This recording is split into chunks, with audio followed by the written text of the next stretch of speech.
जगदंबा माता की महेंद्र स्वामी महाराज की उमापति महादेव की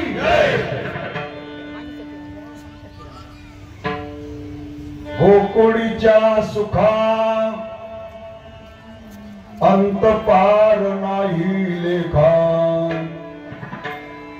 बाळ कृष्ण नंदा घरी आनंदल्या नरनारी प्रस्तुत भगवत चरणारविंदी सेवा समर्पित करण्याकरता जमलेल्या भक्त भाविक व भक्तिमती मातांच्या समोर कीर्तनरूपी सेवेकरता निवडलेला अभंग श्रीमंत संत जगद्गुरु श्री तुकोबाराय यांचा हा 4 चरणाचा सर्वांच्या पाठाचा परिचयाचा गोड उत्कृष्ट समयाला अनुसरून काल्याचा प्रसंग वर्णन करणारा गोड असा अभंग मी सेवेकरता निवडला.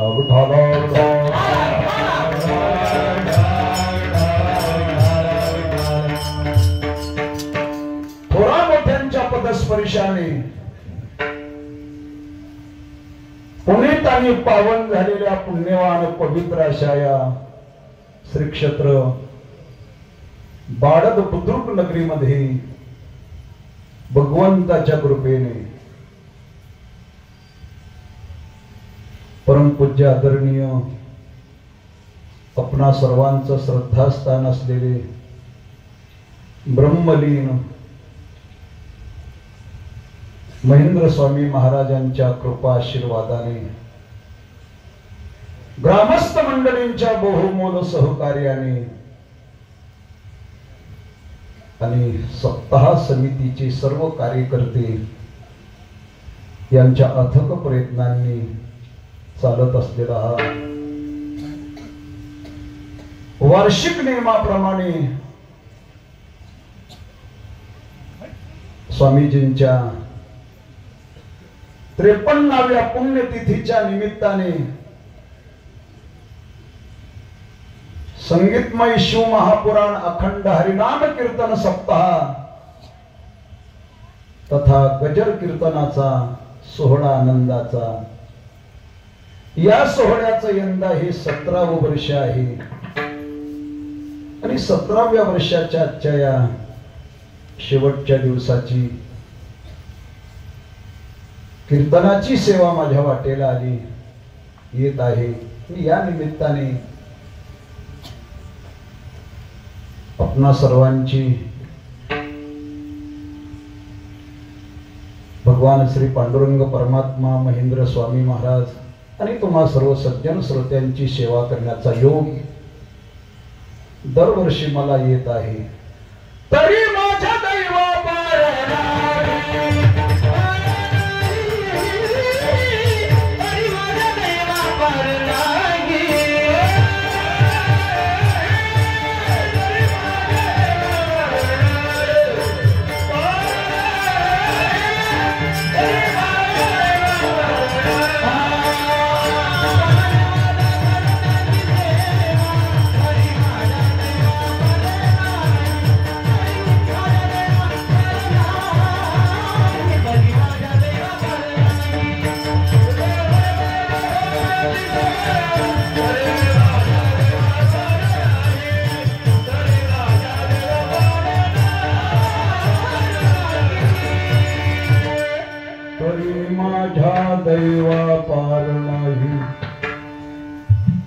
कीर्तनाला सुरुवात करण्यापूर्वी थोडासा परिहार द्यायचा तो असा आपल्या या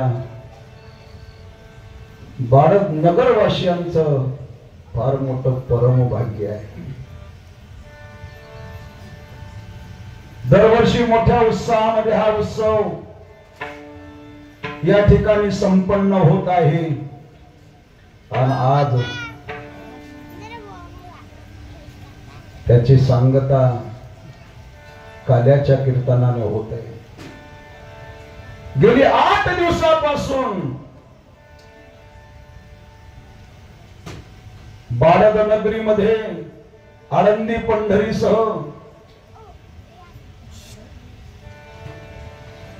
भगवान शिवजीची कैलास नगरी या ठिकाणी वास्तव्याला आलेली आहे. दरवर्षीपेक्षाही यावर्षी अधिक उत्साहाचं वातावरण कथेच्या माध्यमातून या ठिकाणी पाहायला मिळालं की ज्या भगवान शिवाची कथा माणसाच्या जन्मजन्मीची व्यथा दूर करणारी कथा आहे. जिसे श्रवण से मिट जाते, जिसे श्रवण से मिट जाते सौ जन्म की व्यथा, सौ जन्म की व्यथा.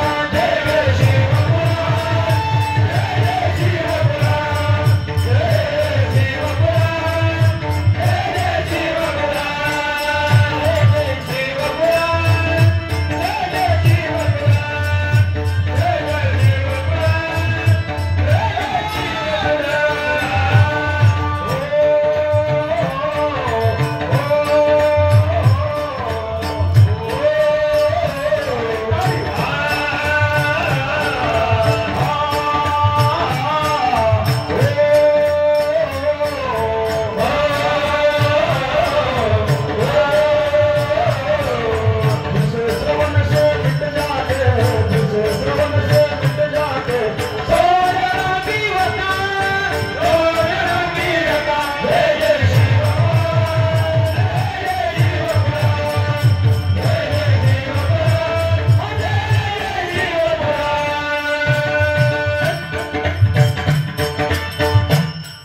जन्मजन्मीची व्यथा दूर करणारी कथा म्हणजे शिवपुराण कथा. दरवर्षी रात्रीचं कीर्तन झालं, सकाळी काकडा झाला 7 वाजेपासून तर संध्याकाळी 6-5:30 वाजेपर्यंत मंडप सामसूम असायचा. पण या वर्षी काकडा आरती झाली, 2-4 तास मध्ये गेले की दुपारी 2:30 वाजल्यापासून लोकांना मंडपाकडे येण्याची धाव असायची आणि 2-2:30 वाजल्यापासून तर रात्री 11-11:30 होईपर्यंत भरगतचा असा कार्यक्रम चालत होता. बोलता बोलता आज शेवटचा दिवस आलाय, सर्वांनी आनंद घेतलाय.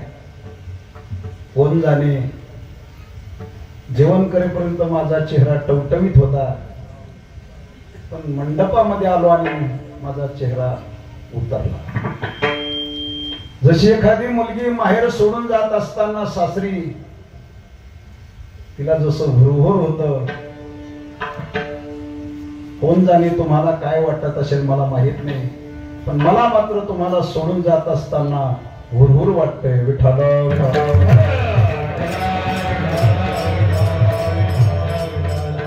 मी माझ्या स्वतःच्या जन्मभूमीमध्ये सप्ताह होतात, त्या सप्ताहात 8 दिवस घरी थांबत नाही, 2-4 दिवस हजेरी लावतो.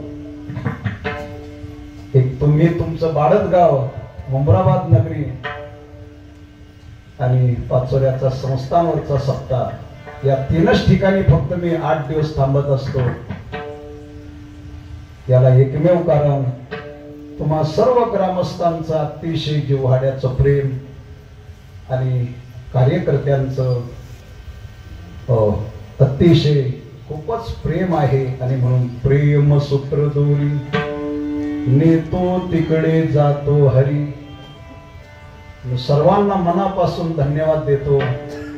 कोण जाणे आता आपल्या केव्हा भेटी होतील हे मात्र सांगता येणार नाही, आणि म्हणून पुनश्च सर्वांना मनापासून धन्यवाद देतो.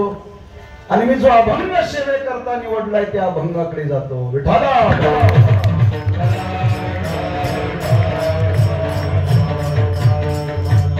गोकुळीच्या सुखा अंत पार नाही लेखा, बाळ कृष्ण नंदा घरी आनंदल्या नरनारी. मायबाप हो आपल्या वारकरी संप्रदायाची अशी परंपरा आहे. सप्ताह म्हटल्यानंतर कालानंतर त्याची परिसमाप्ती ही काल्याच्या कीर्तनाने होत असते. वारकरी संप्रदायामध्ये काल्याच्या कीर्तनाला फार मोठं महत्व आहे. इतर दिवसाचं कीर्तन आणि आजच्या दिवसाच्या कीर्तनामध्ये फरक आहे. इतर दिवसाच्या कीर्तनामध्ये कीर्तनकाराने भक्ती ज्ञानाविरहित इतरा गोष्टी न कराव्या, प्रेम भरे वैराग्याच्या युक्ती विवराव्या, जेणे करुणी मूर्ती ठसावी अंतरी श्री हरीची, ऐशी कीर्तन मर्यादा हे संतांच्या घरची. इतर दिवसाच्या कीर्तनामध्ये कीर्तनकाराने भक्ती ज्ञान आणि वैराग्य सांगावं.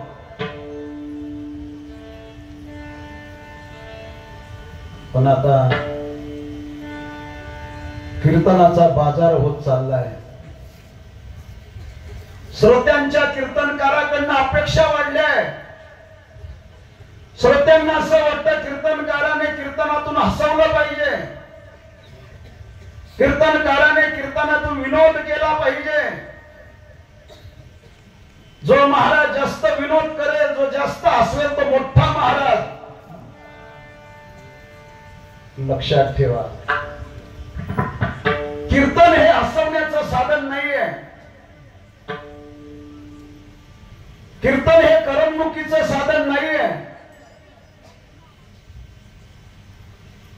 ज्याला असं वाटत असेल कीर्तनकाराने कीर्तनातून हसवलं पाहिजे, त्याने अजिबात कीर्तनाला यायचं नाही.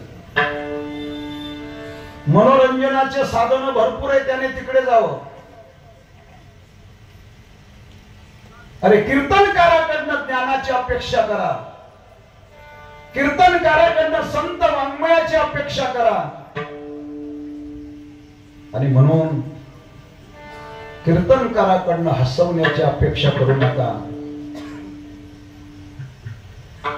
कीर्तन सप्ताह म्हणजे पैशाची उधळपट्टी नाहीये. कीर्तन सप्ताह म्हणजे करमणुकीचं साधन नाही. चला घरी झोप लागत नाही, 2 तास टाइमपास नाही. तुमच्या आमच्यामध्ये परिवर्तन घडवण्याचं साधन म्हणजे कीर्तन आहे. किती सप्ताह झाले याला महत्व नाहीये. कथा कीर्तन ऐकून लोक किती माडकरी झाले याला फार मोठं महत्व आहे. नुसत्या टाळ्या वाजवू नका. काहीतरी सप्ताहाचं काही का होईना आचरणात आणण्याचा प्रयत्न करा. आणि म्हणून कीर्तनकाराकडनं विनोदाची अपेक्षा करू नका. चांगलं कीर्तन ऐकायची सवय ठेवा.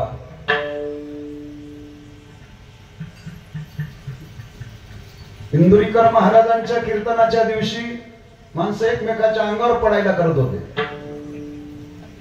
आणि इतर दिवसाच्या कीर्तनांना काय झालं होतं बाकीच्यांना? लोक सध्या गाजर पारखी झाले. खरं कीर्तन काय लोकांना कळत नाही. आणि म्हणून तुमच्या आमच्यामध्ये परिवर्तन घडवण्याचं साधन म्हणजे कीर्तन आहे. कीर्तनकाराने कीर्तनातून भक्ती ज्ञानाविरहित इतरा गोष्टी न कराव्या, प्रेम भरे वैराग्याच्या युक्ती विवराव्या, जेणे करुणी मूर्ती ठसावी अंतरी श्री हरीची, ऐशी कीर्तन मर्यादा हे संतांच्या घरची. म्हणून ज्यांनी ज्यांनी पहिल्या दिवसापासून तर आजपर्यंत कथा कीर्तन श्रवण केले, नक्कीच भगवान परमात्मा, भगवान पंढरीश परमात्मा, भगवान भोले बाबा तुमच्या आमच्यावर कृपा केल्याशिवाय राहणार नाही. परंतु आजच्या दिवसाच्या कीर्तनकाराने चरित्र ते उच्चारावे,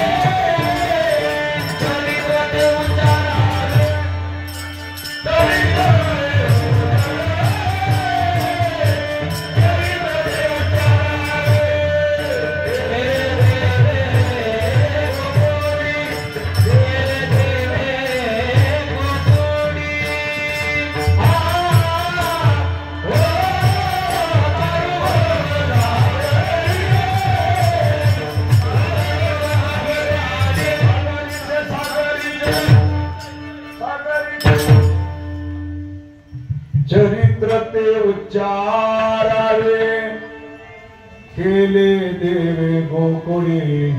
भगवान कृष्ण परमात्म्याने गोकुळामध्ये ज्या लीला केल्या, जे चरित्र केलं, त्याचं यथार्थ वर्णन करायचं।